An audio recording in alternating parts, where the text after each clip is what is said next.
Home team, home team. What's happening, home team? This your boy What's that? Blackberry Rich coming at you with another Atlanta Falcons, Atlanta Hawks preview. I got my big dog in the building. Big Ed, What holla happened? at him, man. What happening? Hey, we in here. We trying to give y'all that real Atlanta sports shit. That's right, that real Atlanta sports shit because this is the Rex pit and we won't give it to you no other way besides raw, uncut, uncensored, and unfiltered. There we go. But I do know how to censor myself because I'm not crazy. Okay. But with that being said, and we got a lot to talk about, man, but we gonna condense it all in one show. Okay, my brother? Oh, I like the But sound of hey, that. why don't you tell the folks real quick? Okay. Why don't you tell the people real quick? And we gonna start with these Hawks. Okay. Ooh. Why don't you tell the folks real quick? What is it that the Atlanta Hawks are best at? What do you think they're best at right now? So far Right, this season. right now. Right now. Pushing the ball down the court. Like when they, especially off of a missed basket, they get it and go. Can't nobody fuck with them at all. Like they got too much speed, and they got bigs that know how to run the court. But Okay. with that said, I'm pretty sure you're going to segue into this. But with a couple of our big slash wings hurt, that's gonna kind of it's I don't want to say it's gonna hurt us, but it's gonna damper a little bit. Hmm. I feel you. I feel you. But you want me to tell you what I think they're best at? Go ahead. I think the Hawks are best Oh, oh damn. at transition basketball. And what is transition basketball? Tell them what it is. You have offense, you have defense. Mm-hmm. Okay.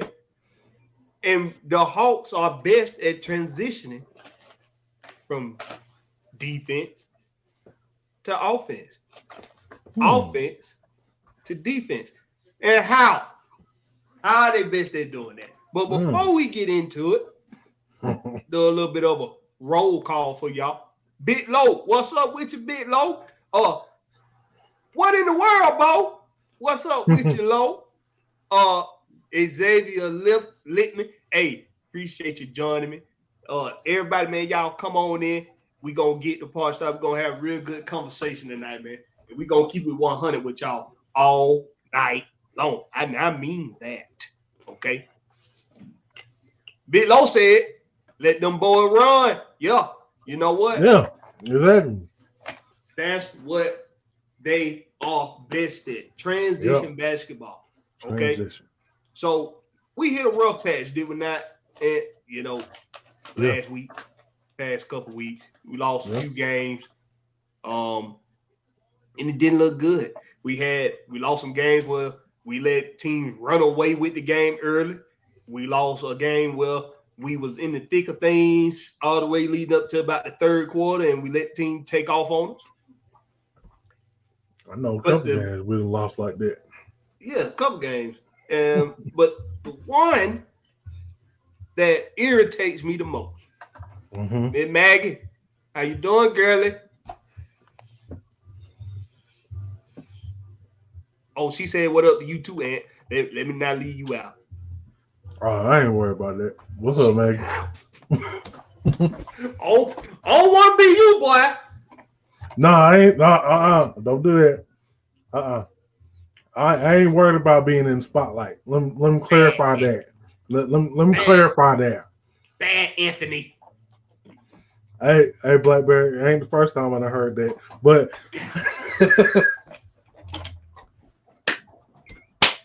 I know that, right? I stayed in trouble as a kid. I mean, my best one was bad. Tell me bad. But you were saying, Nah, I was just saying, I don't mind being in the spotlight. No, I ain't worried about that. I know she coming to support everybody, so I ain't. no. We good. Maggie, she all about it. But hey, we was talking about what the Hawks are best in. Mm-hmm. My basketball fans, if you know anything about the game of basketball, anything about the sport, you know that the best teams are good, not just good, but they're great at transitioning from defense to offense. True. One of the best ways of doing that is turning the ball over. You have to get turnovers, you got to get steals, you got to get blocks and turn them into steals. You have to be able to be great at transition basketball. Something that the Hawks struggled with last season was transition basketball. Facts. Because we could not get in a fast break to save our lives. We couldn't do it. It was one of our worst areas last year as a team. This year, the Hawks transition game and their fast break game has elevated to new heights. With the addition of DeJounte Murray, with the addition of the Holiday Brothers. The Holiday Brothers. Mm-hmm. And surprising, a very surprising tidbit here. AJ Griffin is great in transition basketball. When you have players that are capable of taking care of their business on the defensive end, turning positive plays for the defense, steals, blocks, great on-ball defending, great help defenders. When these guys can be those types of players on defense, it's very easy to transition into offense. The Hawks have excellent on-ball defenders. They have excellent help defenders on the perimeter and inside. So transitioning over to into offense has been very easy for the Hawks, especially when you have DeJounte Murray creating the chaos he creates on the defensive end. Mm-hmm. Now, he does take chances. He does take risks. And sometimes those risks, they do hurt us on the defensive end because a lot of times when he take risks, he leaves a man wide open.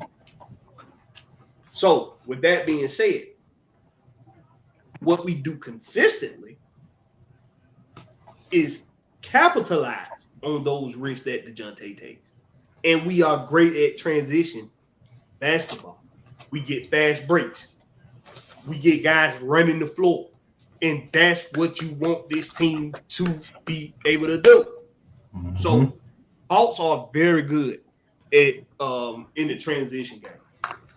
Now, give me your thoughts. We just had a good win against the Orlando Magic, and I know it's the Magic, but anybody in this league can play you tough on any given night. We should know. We should know. It seems like we get everybody best every night. So now, just before I ask you about that Magic game, let's touch on that a little bit. Is it just me, or have you noticed that we getting everybody's best every single game? Have you noticed that? Yeah. Yes, every single game. Like they'll play they'll play like the worst team before they come to us, and then they come to us and play like they won the championship last year. I'm like, God, bro, the hell? I don't know what it is, bro. I mean, we just noticed this game before this against Houston. Yep. I'm like, bro, we should have won that game handily, bro. Yeah, for real. How we ended up letting that slip past us is beyond me, bro. Hey, when you find out, you let me know. I still don't understand. But give me your recap on that game. Did you catch it? Was you able to watch that game? Last night, yeah, I watched. Give me your recap on that game. What did you see in that Magic game that we could have used more of in that drought we went on that 3-game losing streak? Moving the ball more. Like we moved the ball exceptionally well last night. Yeah. And that was something that we were missing in that 3-game drought. Like the ball was sticking too much. And instead of, passing to find the open person, you just letting the ball stick to you, trying to find your shot. Or you just making one pass. You can't do that. And then last night, our size, man, that was the biggest difference. Oh, like yeah. they could not handle us down low at all. Nah. Okay, James Cook, I see you. Oh, you run that thing? Hell yeah. About 20-yard game. Okay. Okay. Man, I should have put some money on him tonight. Damn. But yeah, that was my biggest takeaway last night. Okay. Ball movement and our size advantage down low. Okay. I'm gonna tell you. For me, it was Clint Capela. Yep. See, segue. There you go. I mean, a lot. This dude got ragdolled, okay, by the fan base. I still don't understand it, bro. For weeks, he's not the guy. He ain't got it no more. He done lost a step. They was coming up with some of the most ridiculous takes on Clint Capela. They were saying that he was Slewfoot. I heard Slewfoot. And I was like, what? Excuse me, y'all. But I said, thank you. I say, so he's Slewfoot now. So now y'all trying to say he need a boot. Now y'all trying to say he Wayne Head. He Wayne Head now. Come on, bro. Missing Clint Capela when we went on that losing streak, bruh, it was evident. Bruh. It was no question that was missing from the lineup. Question. His boards, his aggressiveness down low, yes, snagging boards, his aggressiveness on the defensive end down low. Man, Houston destroyed us on the offensive board, bro.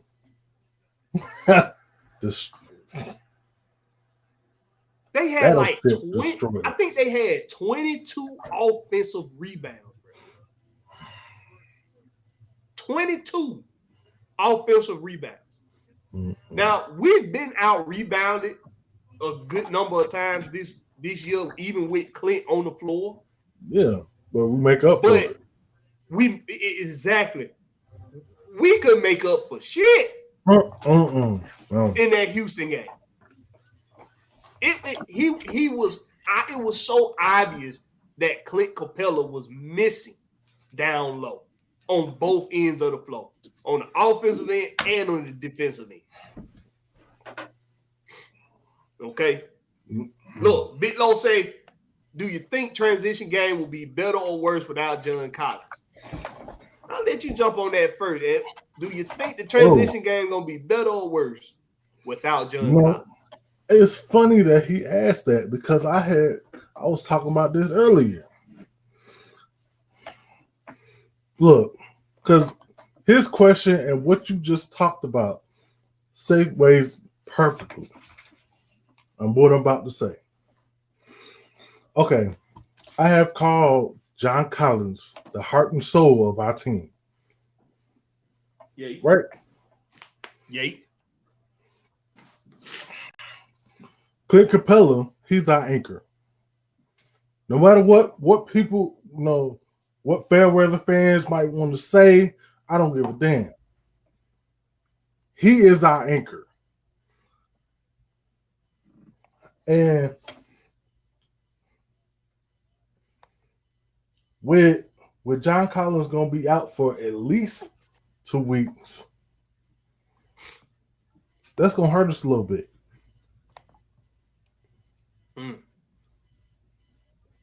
Because whether people might want to accept it or not, he is extremely athletic.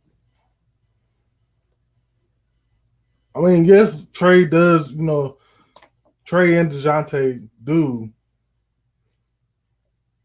lob to Capela, but who do his lobs usually go to? Especially in transition. CC.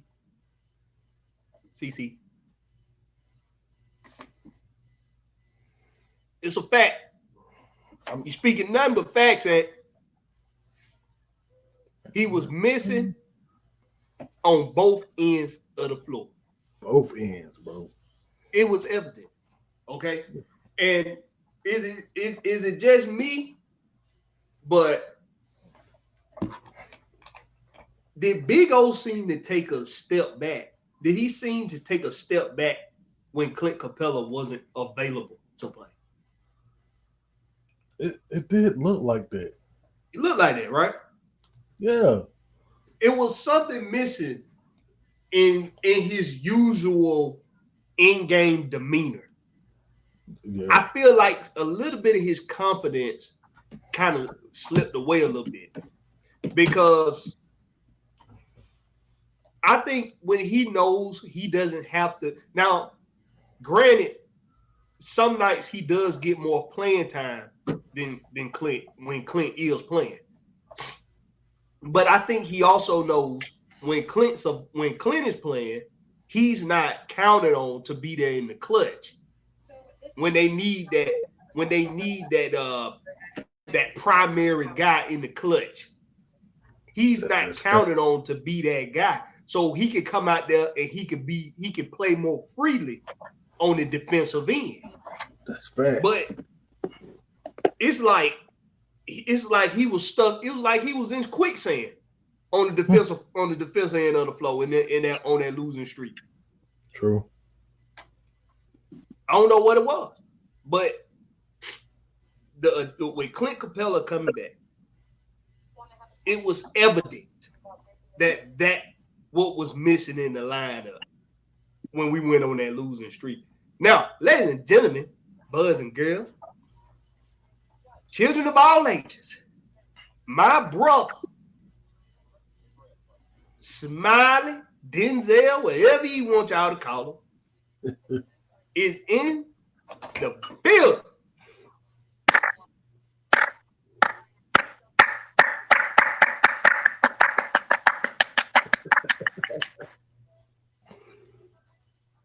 He's giving himself a standing ovation. This guy.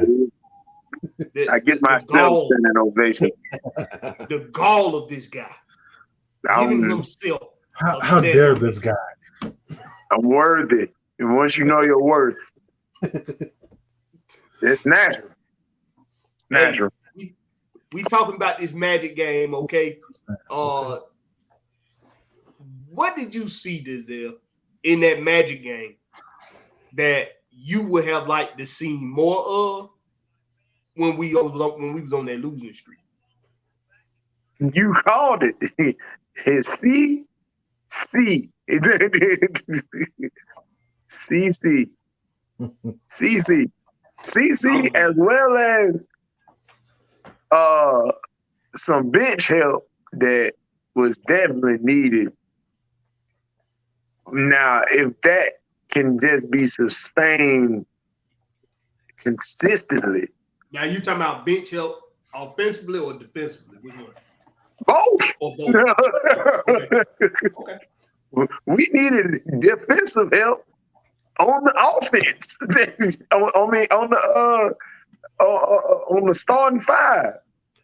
It just so happened to come off the bench, which true championship teams are made when the defense is clutch, not when the offense is just clutch, but when your defense is clutch.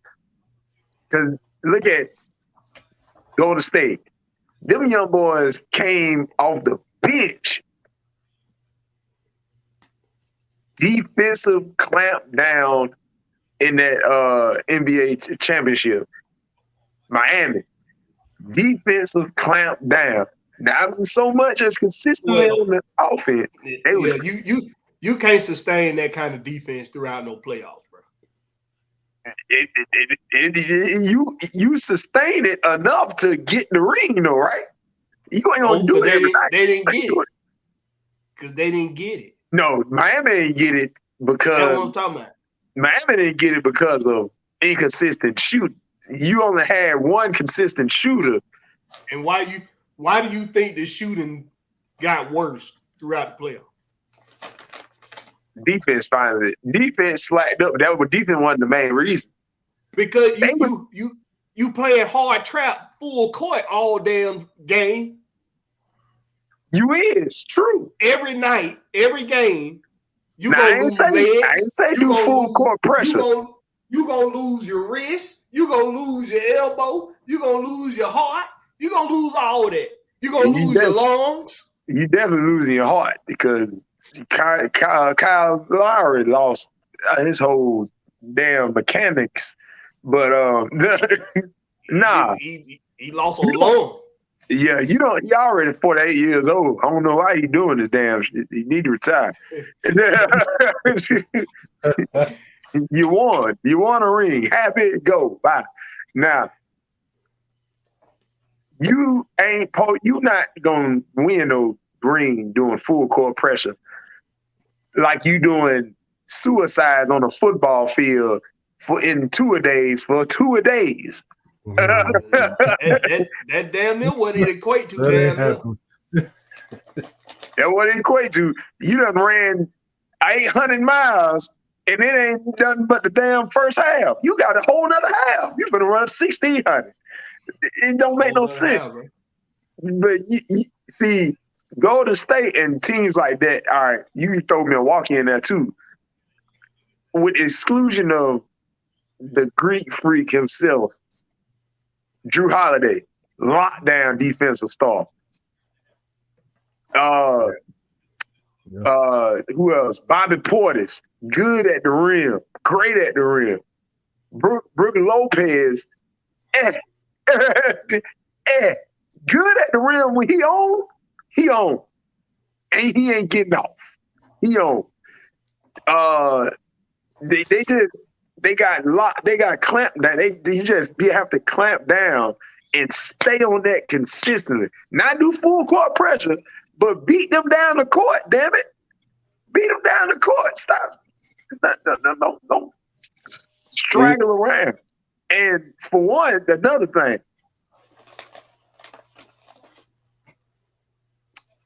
I think it was Nate that said it. No, it wasn't Nate. It was an analyst for the team that said hero ball. Not playing hero ball. Oh, I think I heard that. Yeah. Is beautiful.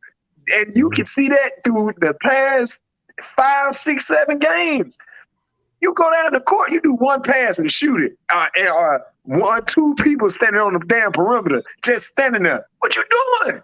Yeah. So you gotta good. Playing more as a team. Playing more as a team. That's We were right. just talking about this. We were just talking about that, Blackberry. It's crazy. I'm like, you're not getting the science of this. You suck at threes right now. Stop. It's really Stop. bad. Like, go inside out, inside pick and roll. What do you But just? they don't shoot a lot of threes though. They stand on the damn perimeter like they do. You know what the difference is of the team that you just named? A lot of that's people bad, Mike focus on Jones. their offense. They focus on their offense of Golden State. They focus on the offense of Milwaukee. But the thing that both those teams do well, and y'all probably go, and I've been preaching this for the last week, 2 weeks or so, especially with John Collins, because he's making 120 million to not rebound, and that's rebound. That's what Golden State is such a great rebounder. Everybody's so focused on Draymond being a passer, Draymond being a jerk, but they don't realize their Steph big averaging men, 6.8 rebounds a game. bro, they are a great rebounding team. That's what separates. That's why they champions. That's why Milwaukee is a champion. You can't. You keep giving them second chances. I don't give a damn how many shots they miss. They gonna get another chance to miss. You see what I'm saying? They keep getting chances to miss or make. When you get the ball, and that's the difference. That's what separates the great teams from the good teams. The Hawks, in order for them to be a great team, they got to learn how to rebound, and it starts with their big men, with their attitude and going and get it. John Collins is making too much money. He's too athletic and too gifted to not be averaging close to 9.5 rebounds a game. Mm-hmm. And I'm only giving him 9.5 because he's an inexperienced guy as far as the defense is concerned. He's still a young kid when it comes down to defense. He that's not necessarily a strength, but he can rebound. With that athleticism, there's no excuse for him not to be a 20 and 10 or at least a 17 and 10 guy. He needs to be averaging 10 rebounds a game. That's all I'm asking for him is to get rebounds. But yet you got Jared Culver coming out the bench doing 12. He doing that. Come on, bro. He jumped over heads. Give me that. What are you doing? He's like John has always been a little soft. He messed up some of our money because I had Capela getting more than 12 rebounds. Right. Come on, man. I just want him to rebound. I don't care about him scoring. We got Trey to score. We got DeJounte to score. We got Bogey to score. We got guys to score. I need you to do the little things, the dirty things well for us to become a championship team. That's what they're missing, man. He may just be a highlighted another version of Blake Griffin. Oh, don't say that. Oh gosh, don't break my heart. Don't say that. Damn. Really? Am I wrong? Yes. Look at the two. Look at the two. Look at the two. He can shoot a lot better than Blake. Blake He can't. shoot a whole lot better than Blake Griffin, bro. Now think about how much impact on a consistent basis did John Collins have? Offensively, I want to say, look, see, the thing is that Blake did everything with his athletics. John can at least shoot a three. He can shoot the mid-range. He's at least technical. He has technical sound now. He is technically sound. Right. He is. He is. But I'm gonna cater to your point, Denzel, and Mike's point. There are things about John Collins that come off as Blake Griffin-ish when you want him. Because one thing Blake Griffin do or did was he relied so much on athleticism that he completely forgot about what the hell the team needed him to be in moments of the game. He didn't know situational basketball. He was just always, I'm Blake Griffin, I'm going to fly. Sometimes John Collins, he does fall a little bit into that. He think all he's supposed to do is just run and jump. Sound about right. So sometimes he does fall into that a little bit, but I think it's because he just get a full head of steam and he don't know how to slow himself down.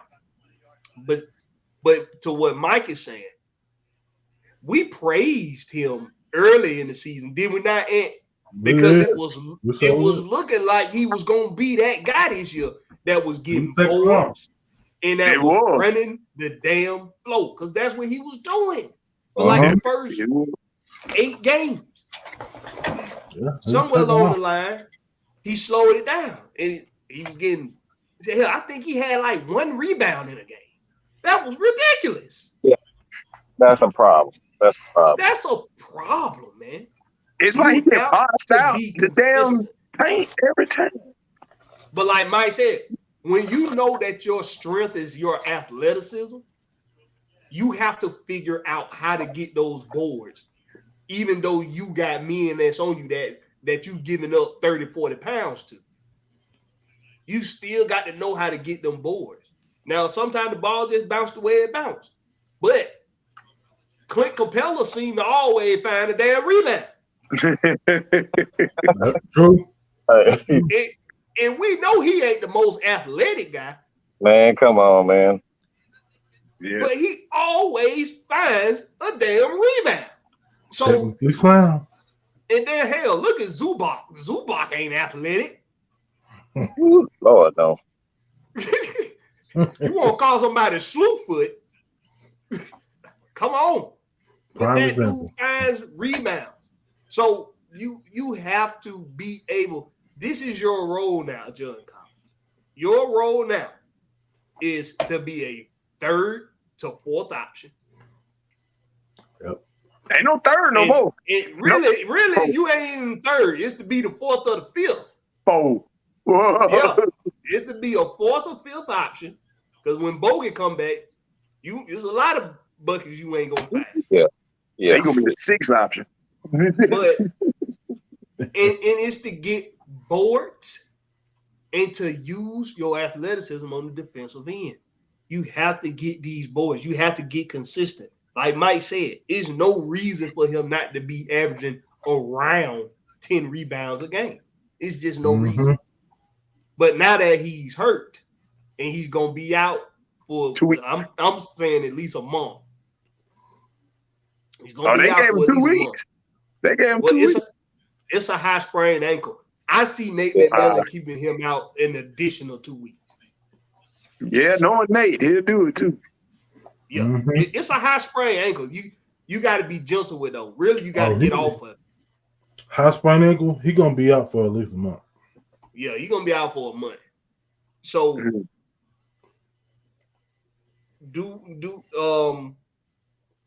gonna answer this question by Josh. Do y'all think the system on offense can lead to another Eastern Conference Finals with 29th in 3-point attempts per game and 24th in free throw attempts per game? Ant, you want to attack that question?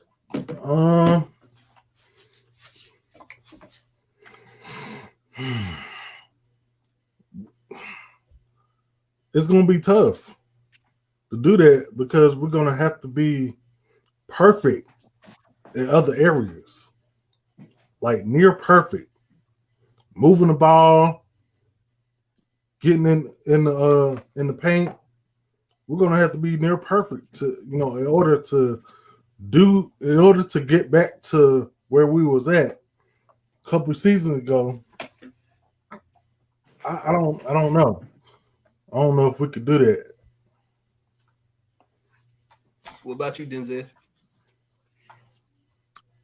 The numbers speak for itself. It's 29th and 24th in free throws. Attempts. Part of that being, refs and how DeJounte and Trey play. I guess you could say the Chris Paul way, so to speak. But when looking, searching for fouls. But aside from that, if the game plan for offense don't switch up and be consistent enough by All-Star week, there's going to be a coaching change. There will be a coaching change. Hold on, whoa. You say what? Ooh, boy, You that's say a hot. It's a hot one, boy, ain't it? Hold on, goddamn. Hold, ain't it? Hold. I say hold on, goddamn. He's just gonna try to slide that shit by and not Okay, like right. What the hell? What my damn pistol is? I need a digital damn pistol. Yeah. Wait a minute. Time out. Wait a minute. So I want to make sure we all heard what you said. Okay. I want to make sure we heard this right. You said somewhere around the All-Star break, it's gonna be you say coaching or did you say culture? Did you say coaching change? COACHING.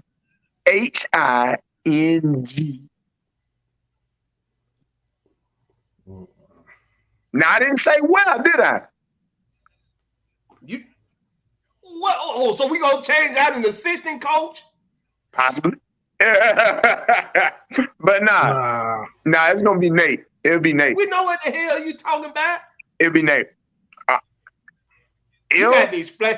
You got to explain yourself, boy. Explain yourself, boy. If it is not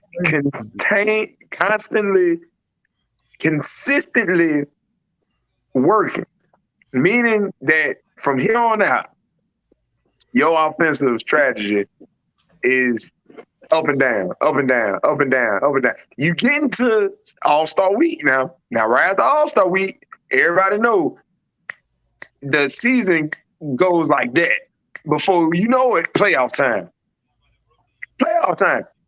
You ain't got time for inconsistency to the point to where you still inconsistent like you was now in November. No, you ain't got time for that. For one, you'll jail eventually by end of March. You should be completely jailed. If you plan on being a playoff, true contender team, your jail should be complete by end of March. Because April, Boston last year, they got the going in what time of the season? End of March, beginning of April. They was the hottest team. Nobody could stop that defense. Nobody could stop the offense. They was on the road. Well,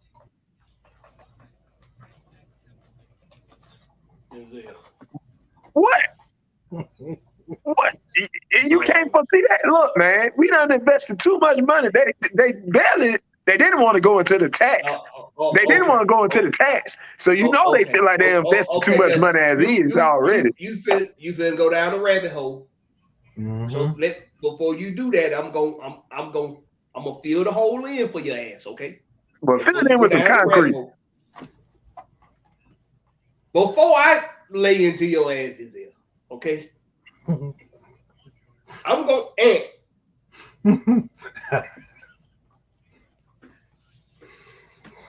Do you think that I need to make another damn banner? And do you think that there's a possible coaching change in the future if things start to look awry for the Hawks? In the middle of the season? Nah, I don't see that. Has it not happened before? Maybe in the off season, say we just hit the damn floor. Like we can't do anything right. Come second half of the season. Okay, off season, I can see that. But I don't see us doing that again. No, especially if you let's put it like this. The coach can put you in the best possible position to succeed. But now, correct me if I'm wrong, but I believe that the players still got to go out there and execute. Maybe I'm going out on a limb there. I don't know. But who seems to get the blame first? Hold on, the wait a player minute. or the coach? Go ahead. Wait a damn minute, Denzel. Yeah, you done spewed the bullshit out your mouth. Okay. Now we got to touch on it, okay? Mike, I know you heard that shit. Look, man. Good God Almighty. Where can I start? Back the coach.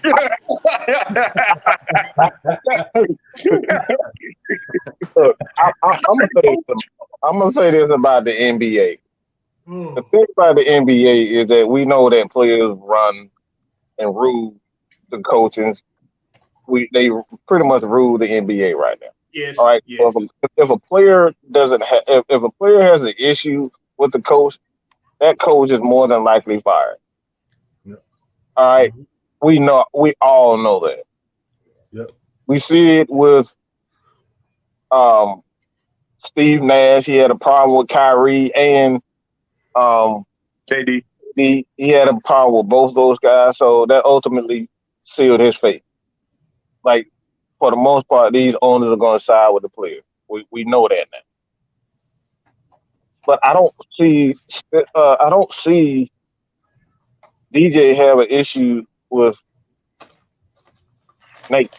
I don't see Trey complaining about Nate or looking at Nate sideways. So, in my opinion, I just can't see it unless something change in the next few weeks or months, and Trey just he started taking shots at Nate. I just don't. Not one Atlanta Hawks player is taking a shot at Nate. They looking at themselves. They saying, "Hey, man, we got to play better." Trey, the DJ, the John, all these guys are putting the blame on themselves. So until I see something change as far as them is concerned and how they start talking, I just don't see it happening, man. Ain't no way in hell you can fire Nate after looking at this bullshit we've been watching.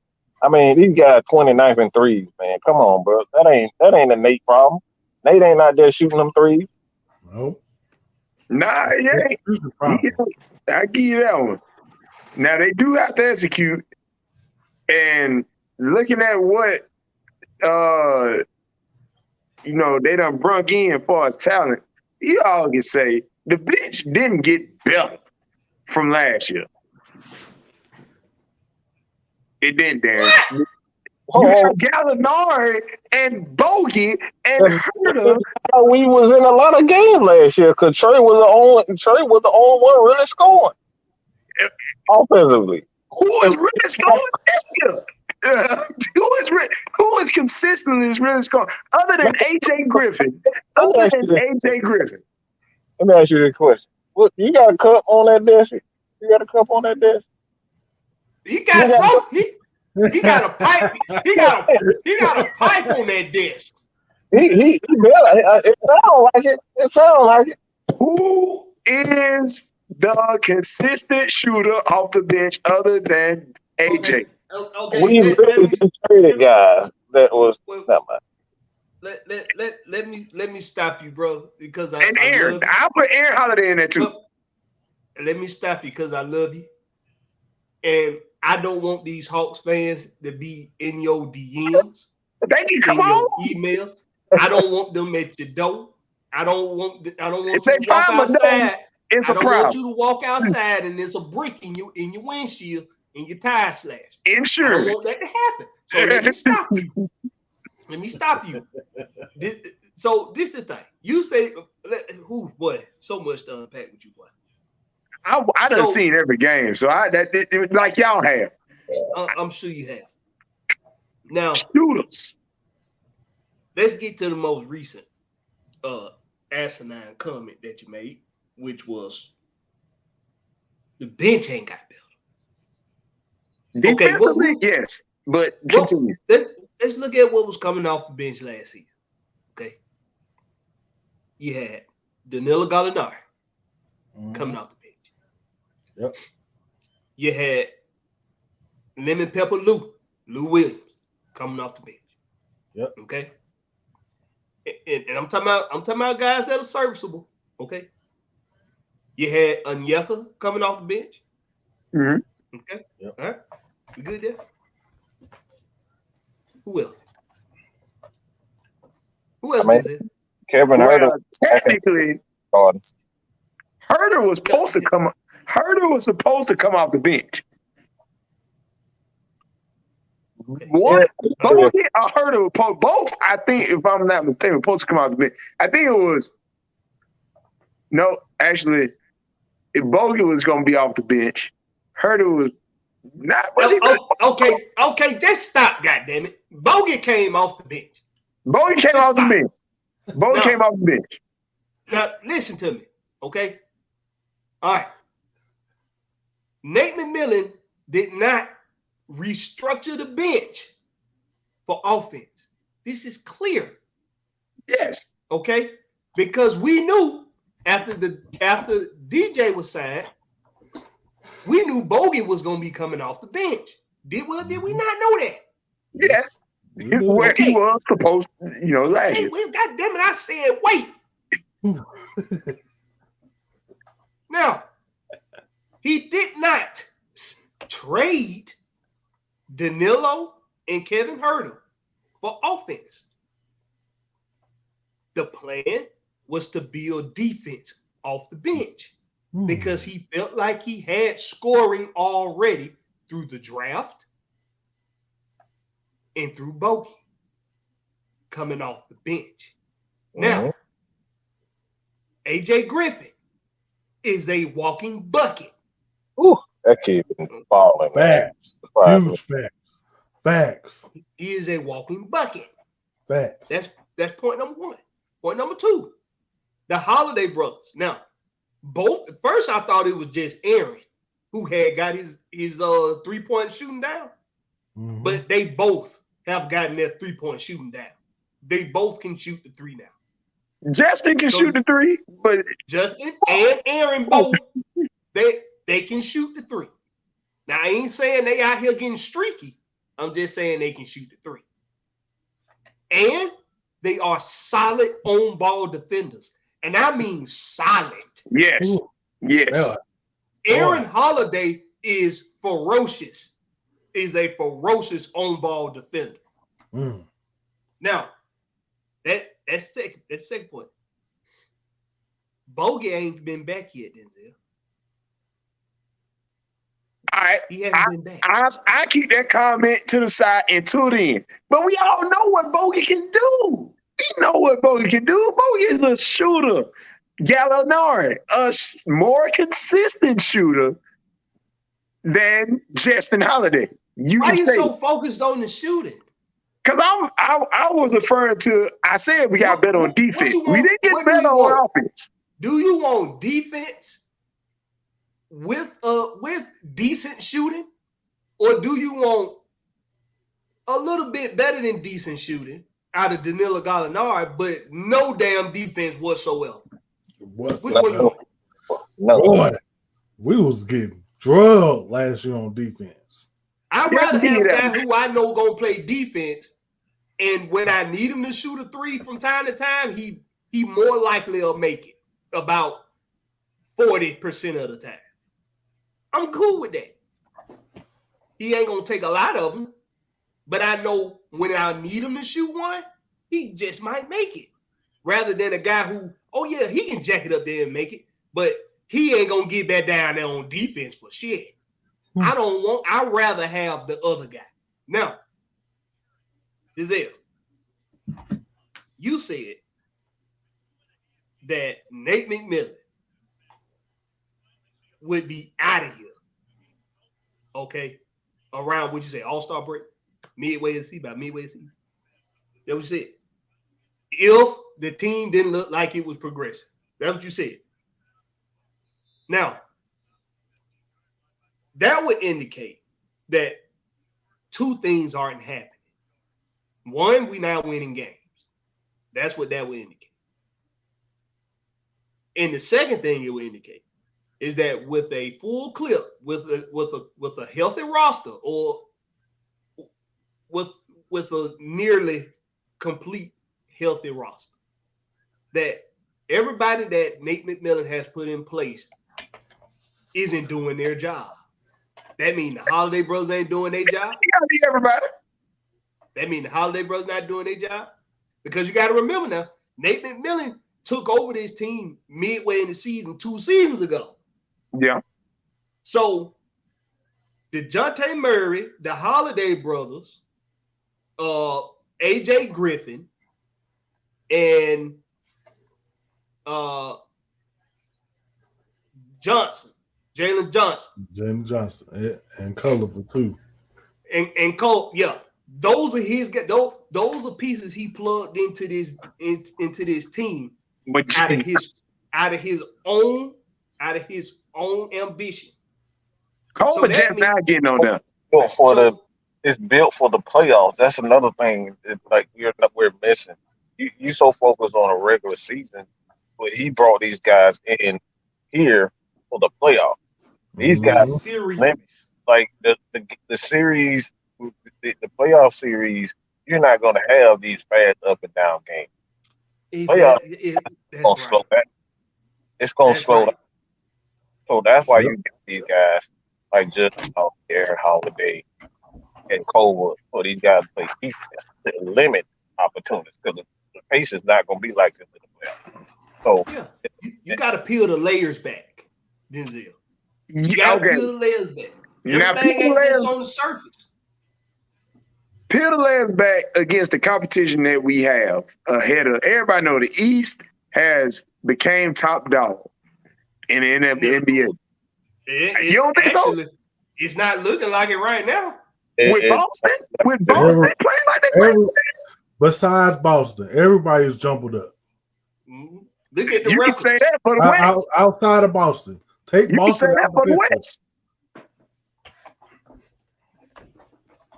I mean, Golden State ain't really running away with it. But they really weren't running away with it last year either. At around this time. They start running away with it around Boston running away. But you have the competition level in the East has increased dramatically with the addition of who they have, like in Cleveland. First of all, you already got the Twin Towers as is. On top of shooting now, with shooting that was already there. Like you had consistent shooters already in Cleveland, but now you add Donovan Mitchell to that. Your competition is high. So I feel like they shouldn't I know they're not done with free agency. I know they're not done with bringing somebody in. Because for one, with how Frank Kaminsky, with the opportunity of minutes he's been getting, he disappointed me. He's been disappointing me. I like Frank back in Phoenix, but he done disappointed me. You got to bring in another big man. And not just a big man, we just need a body in there. No, we done had plenty of bodies, and they ain't did nothing to nobody. Bruno Fernando. You gotta get they're not done, but once they get done, hopefully then that roster will be complete to complete the challenge those oppositions that we now face. Hold on a second. So you say the competition is too thick. That's what you saying? It ain't too thick not to beat, but it's playoff time. Wait a minute. So okay, so it's not too thick for us to win against these people, against these teams. But if you want, you trying to make a point that that we probably still not good enough compared to those teams. Yes. Okay. Well, the Cleveland Cavaliers are 14-8, and we're 12-10. The Pacers. This is the East right now. The Celtics 18-4, Bucks 15-5. Now, from 3 to 9, This how close it is right now. From 3 to 9. It's close. 14-8, Cavaliers. 12-9, Pacers. Sixers, 12-10. Hawks, 12-10.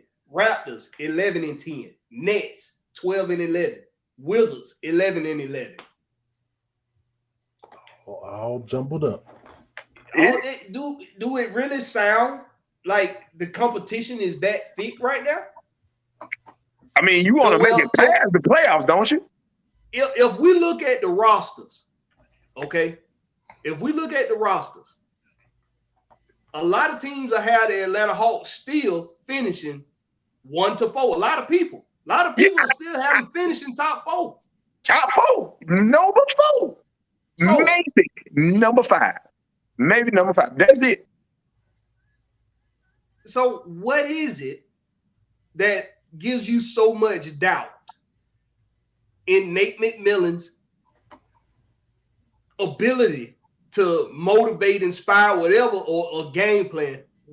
Where is your doubt coming from? I mean, if you look at the defensive turn that this team has made since last season, look at the defensive turn they made. Teams have been able to score on us in some games this year, yes, but no Clint Capela for three games, and it was seen that he was definitely missed. He was definitely missed. Yes. Okay. Bogut hasn't been here yet. DeAndre has missed games. Now John is about to miss games. And still no Bogey back yet.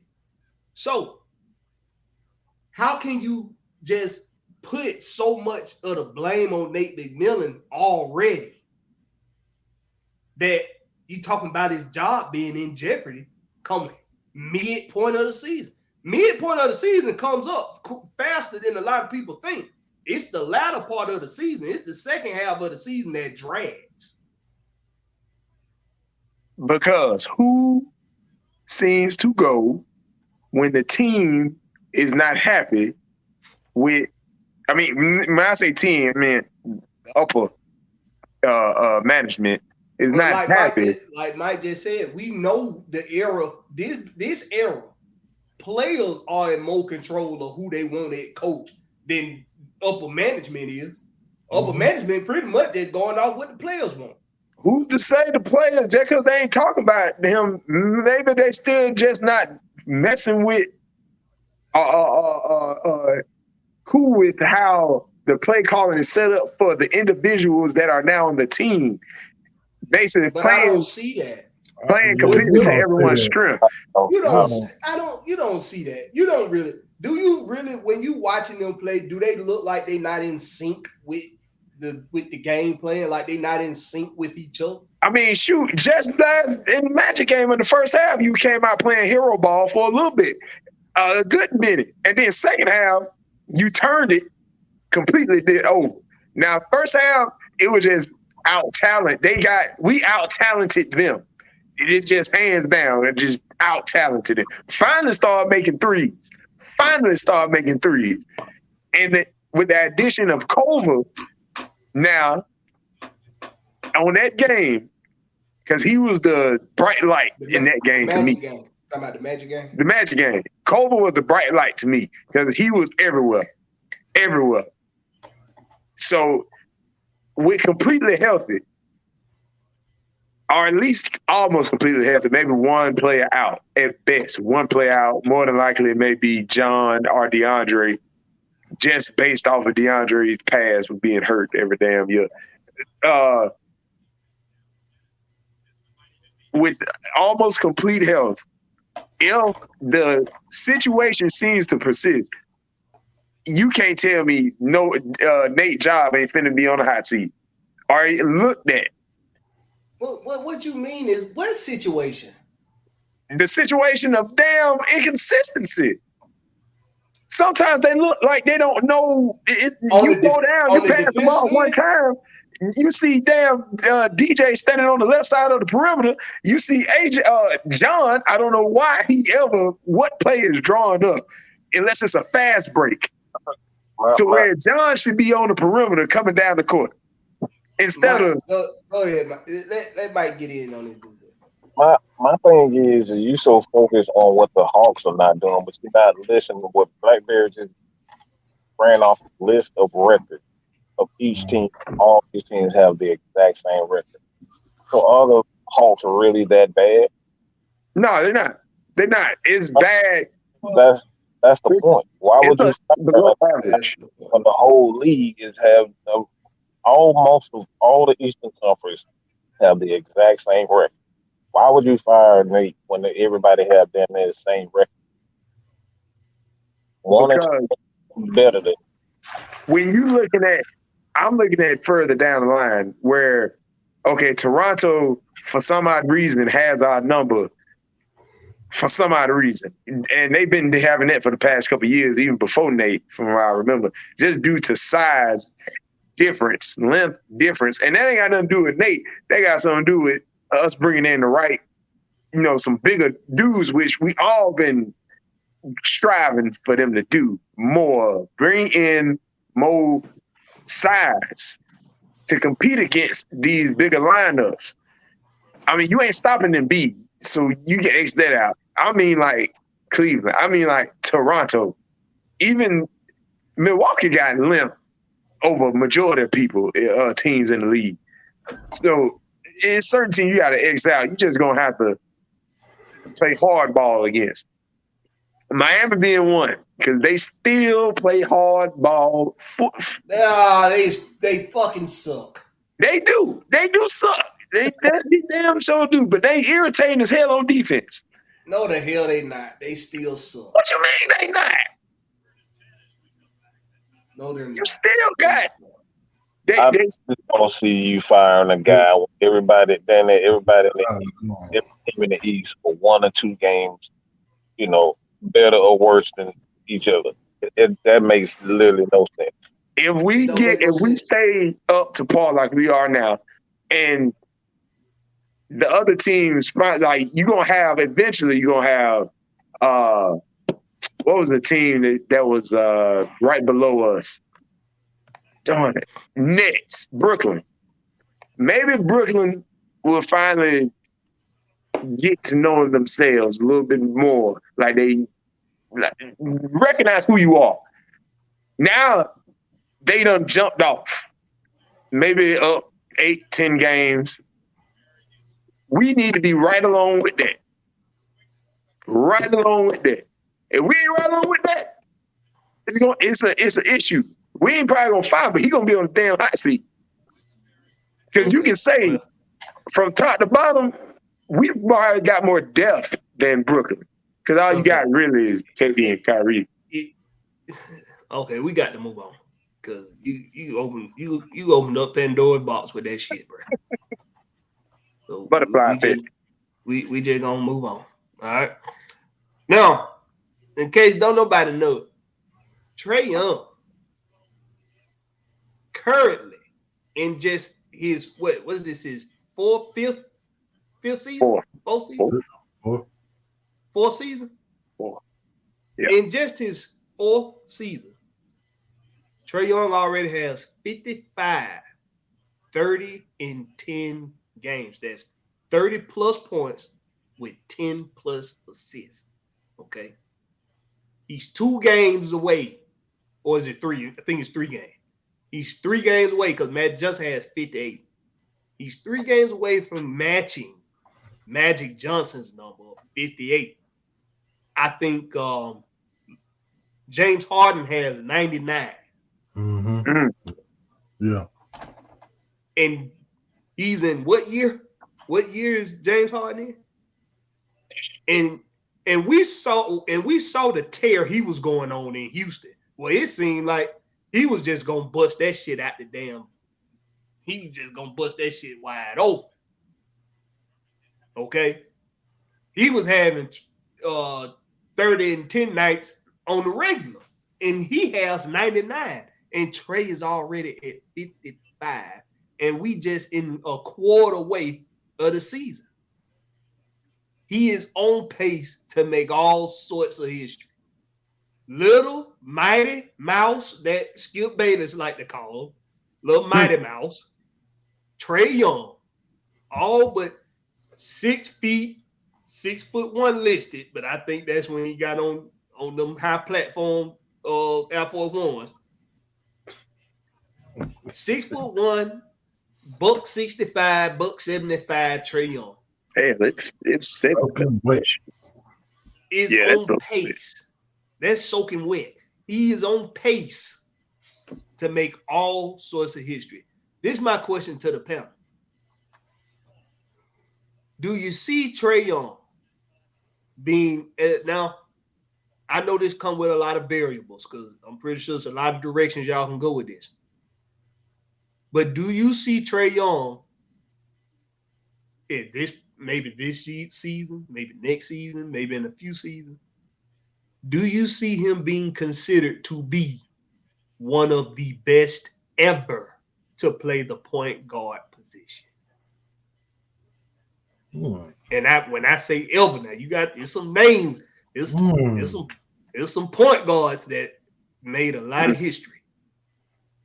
That's a good question. Mike, do you see Trae Young being one of the best to ever play the point guard position? I mean, you look at his style of play. I'm gonna just say it first. I want to make this clear because I think this is more important than the number. A lot of motherfuckers just don't like Trae. They don't. They hate that nigga. Yeah, point blank simple. They don't like him.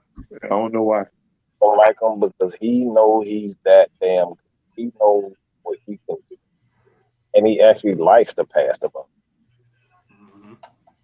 He's like a John Stockton. These guys love to pass the ball. You can see that he loves to pass the ball. He does it so effortless. Like LeBron, they do it so effortless. It's just sick. So they like to pass the ball. But this guy, he's not only such a great passer, but he's probably even more arrogant when it comes down to scoring. He knows he can score. He can score at will, any way he feels like it, when he feels like it, from any whenever he want to. Yep, you can't stop it. So and he can do it in many different fashions. In different fashions, like I said, this dude can dunk. He don't like dunking. That's the crazy part about it. The dude can do everything on it. I've never seen a point guard that can literally do everything, and including shooting free throws. The dude is about an 86 to 90% free throw shooter every year. Every single year. Every single year. So do I think he's the greatest of all time? The number said. The number said already. So how you gonna dispute the numbers? I mean, that's what we say Michael Jordan is the greatest because of his number.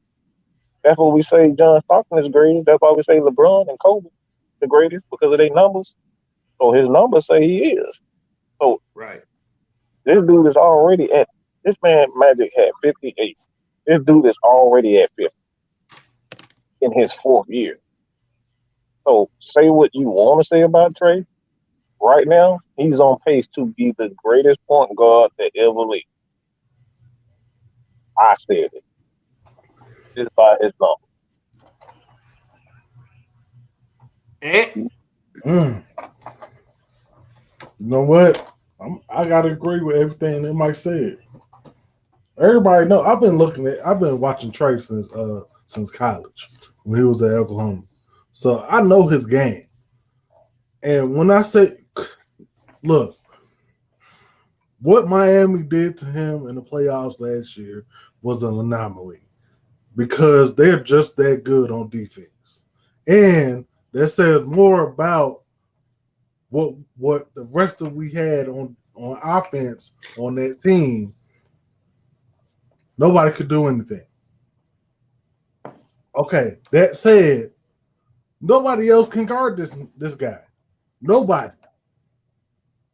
Scoring, and then let's not even talk about his vision. They literally had the full court press by the whole game in order to The stop Trey. whole The whole game, the whole game. series. Whole series. Bullet ball. And it's why they ended up fizzling out throughout the playoff. Yep. So I would say yes. He will go down as, if not the best, but he will be one of the best. All time. Period. Point blank. Well, you What know, you think about it, Denzel?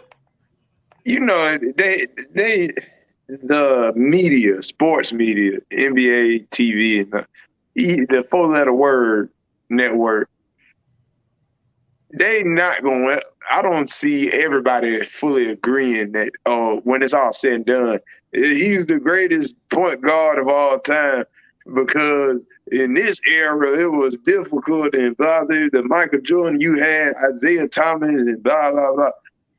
Nah. Yeah, I think you make a good point, though. Because they going to be biased as hell. Yes.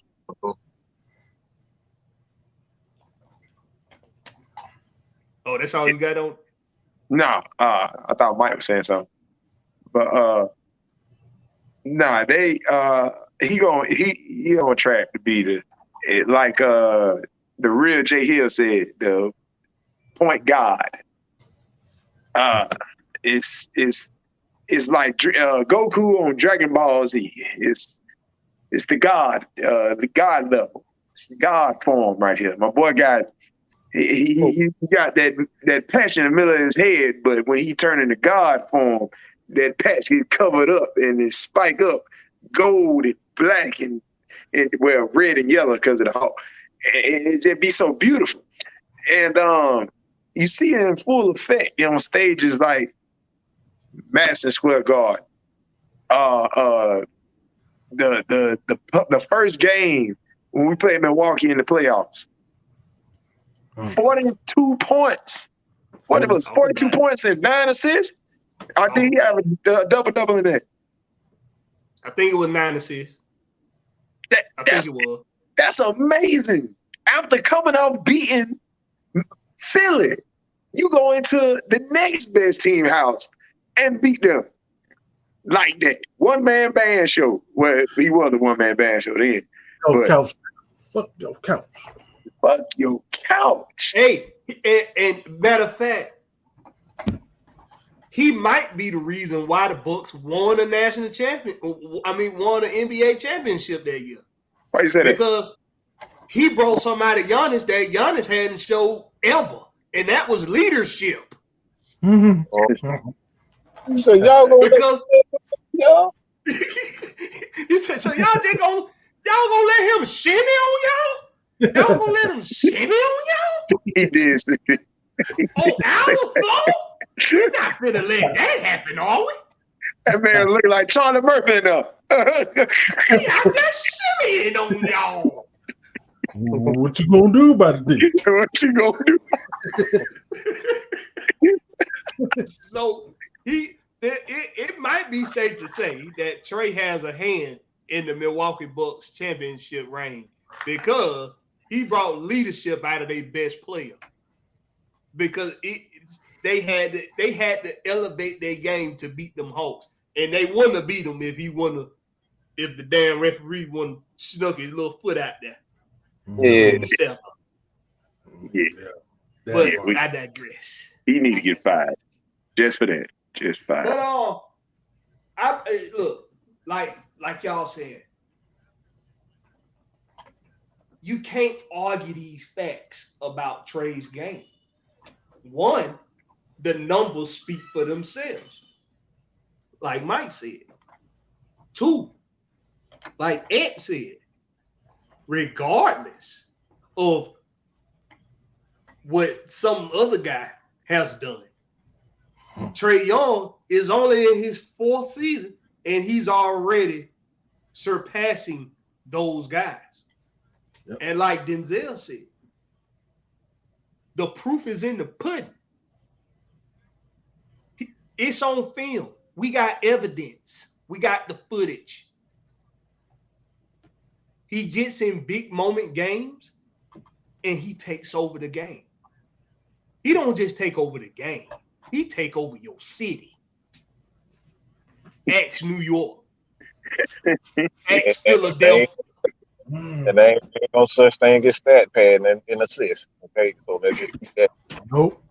Say it again. Say it again. Yeah, There's say no that such again. thing as stat padding It in ain't no assist. in assist. It ain't no such thing, bro.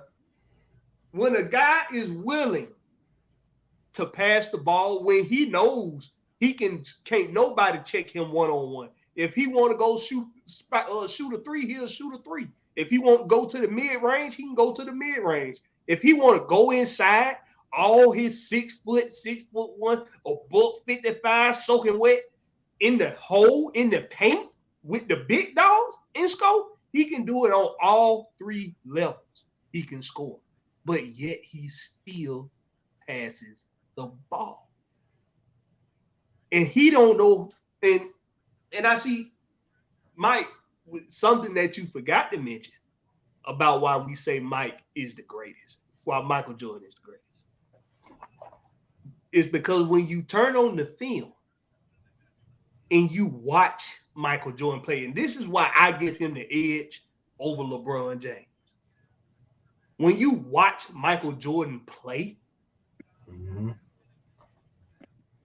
it's so effortless. It's like easy. It's something that John Bradshaw Layfield, JBL, used to say when he used to do commentary. Every time he would be doing a Randy Orton fight, a Randy Orton match. What's something he used to always say, y'all?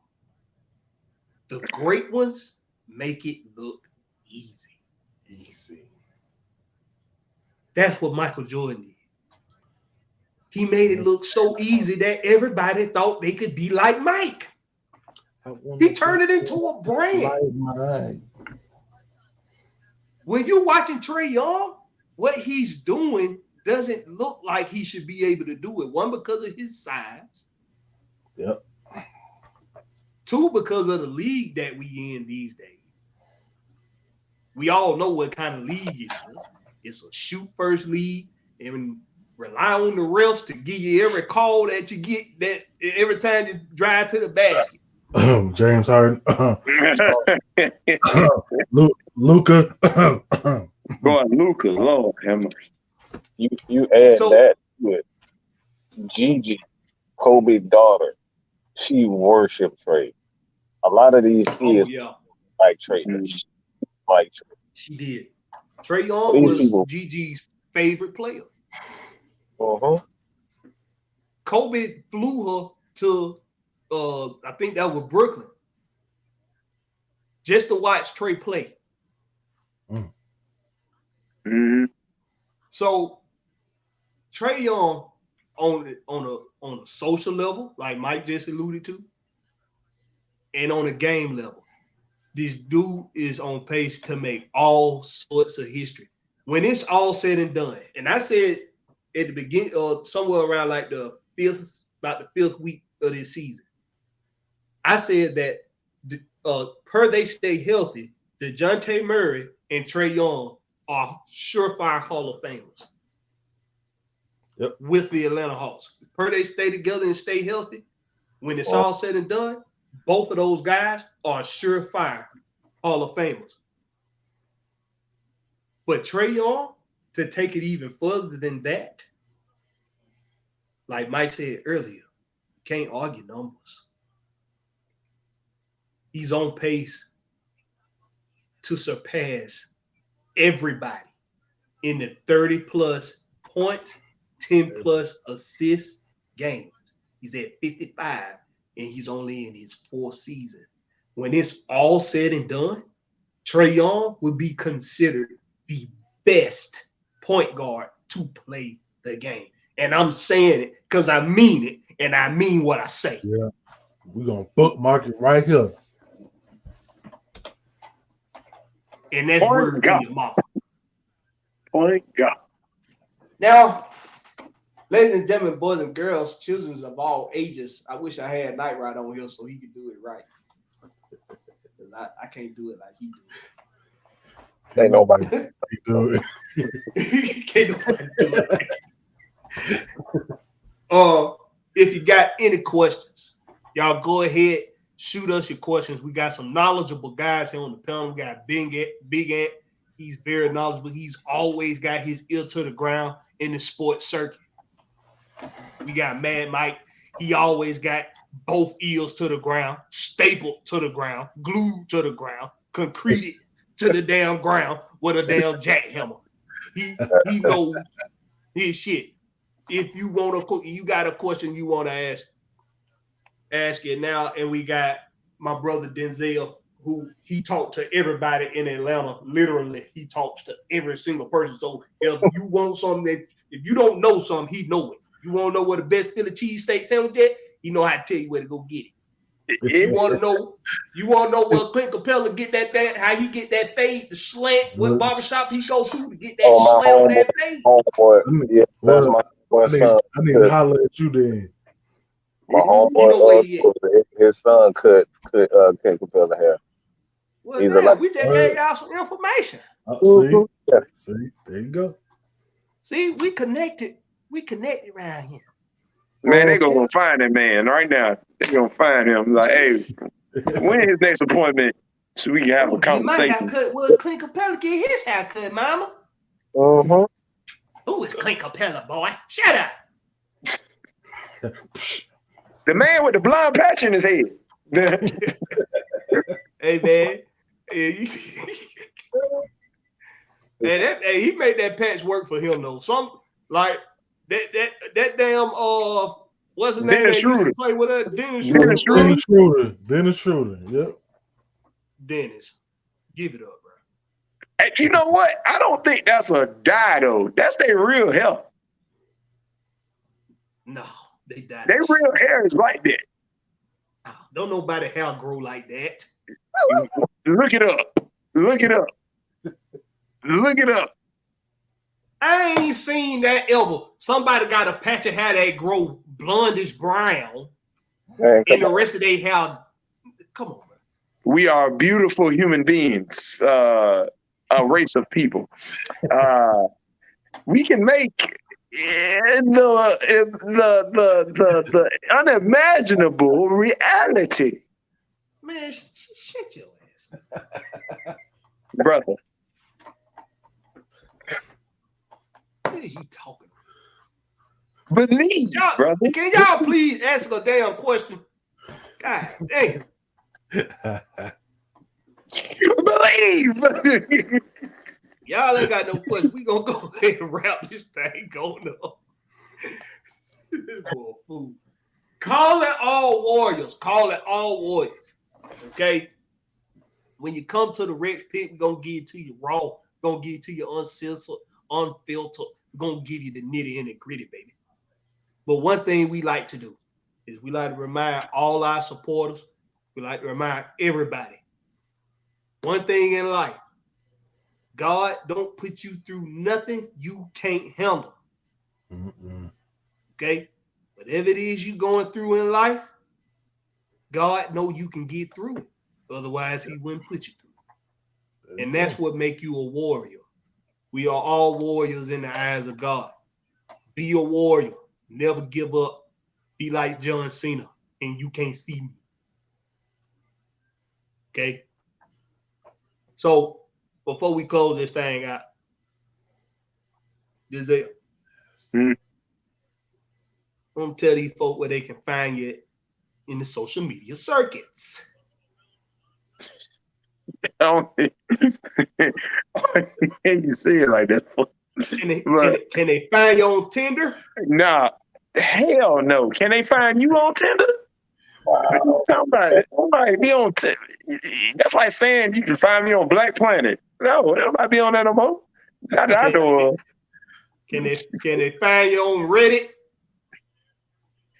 I used to be on there, but I was with that one group that caused the stock market crash and GameStop. I was looking at. Wait a minute. Time out for the FBI being here. Hold on. Yeah. You know. All right. Regardless of that, anywho, I digress. Instagram, seek your truth. Seek your truth. That's pretty much it. All right. Ant, where they can find you, Ant? Let's see. Y'all can find me on Facebook, Twitter, YouTube. Mr. Jackson 19868 at gmail.com. Y'all want to talk sports, talk real life, whatever. Don't matter. Hit me up. That's what's up. All right. Let them know where to hit you up at. Well, you can kind of find me anywhere and everywhere. Man, my sports, Instagram, Facebook. You can find me on Facebook at Michael Anthony Vincent or Anthony Vincent on Facebook. But yeah, man, Atlanta Falcons Nation. Man, like I said, I'm everywhere. If you don't see me arguing and cussing people out, you ain't alive. So that's all I have to say about it. I know that's right. Got one of them Stanford names. Michael Anthony Vincent. They named a library after me. So sophisticated. That's a lawyer name right there. I try to. Michael Vincent Anthony. It sounds so smart. So y'all know where y'all can find me is scrolling right there at the bottom. That's Blackberry Lorex. That's Blackberry no C, just the K. That's on Twitter and on YouTube. Y'all know what time it is with me. It's the same thing every single week. Always represent for the home team, baby. Hey, catch us on the flip side. Home team.